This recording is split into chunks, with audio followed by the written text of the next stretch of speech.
he wasn't playing good before the injury happened, right? You got Garrett Wilson, your #1 wide receiver draft pick, ran a hell of a route. DB in press coverage, almost screwed him in the ground, almost made him fall. Wide open on a little 5-6 yard out route. Zach Wilson throws the football over his head.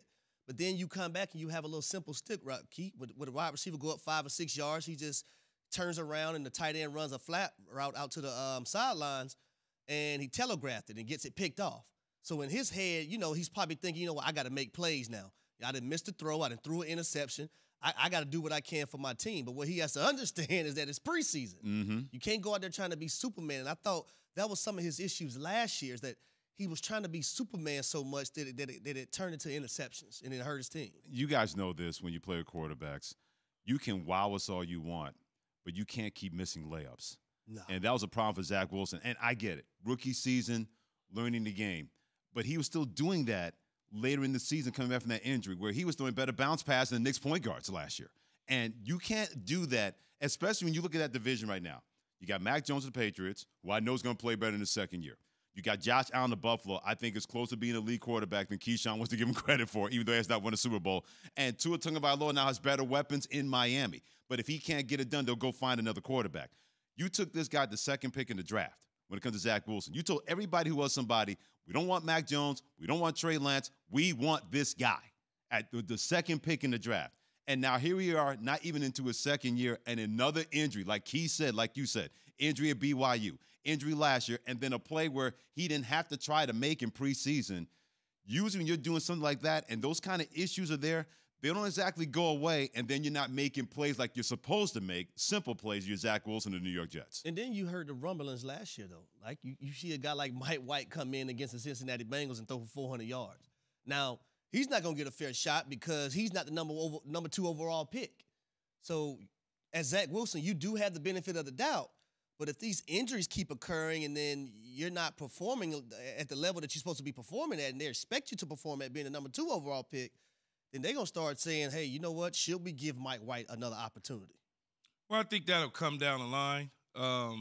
Again, it's a couple of weeks, 2 to 4 weeks, maybe a little bit longer, just depends on how his rehab goes. He still has a lot of football in front of him. Mm-hmm. Hopefully he can come back, he can rehab it properly. Mentally, he'll be strong enough to withstand whatever it is that he's missing.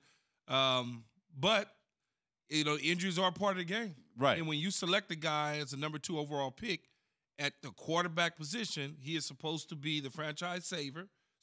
And then if that happens, then great. And if not, people are going to start to look at you, Joe Douglas, as an issue on selecting certain players. And although Joe Douglas has done a tremendous job assembling a roster, this quarterback right now is not doing him any favors. Everything's predicated on the quarterback. We know this. Everything is quarterback-driven in this league. And if your quarterback don't play right, it's hard to say we can – teams just aren't built like the Ravens in 2000 anymore. You know what I'm saying? Where you can just hang your hat on your defense, and you got these young phenoms in the AFC. You got to ball out at the quarterback position. And if you can't put up points, you don't stand a chance in that division. In modern football, your quarterback, you're right. I don't think he's good, though. That's just me. Well, I really don't. It's early, right? But I don't think he. As a Jets fan, I don't think he's good. As a Jets fan, I have my concerns they drafted him with that second pick. And that's not to minimize what he did at BYU, but I'm thinking all these other guys with better pedigrees, not named Trey Lance, even though Trey Lance is really good at North Dakota State, but he only played one football game because of COVID-19, didn't have a chance to play any kind of season with North Dakota State. I'm tired of the Jets taking chances on quarterbacks like this and trying to sell people on it. They've done this all their time in New York. You played in the city and you know this. They've done this with guys like Brownie Nagel. They've done this now with Zach Wilson. Jets fans are getting sick of this. Don't try to overinflate somebody that can't play. Sound like a Jet fan, man. No, but I have history. I got receipts from the Jets doing this with quarterbacks. I do.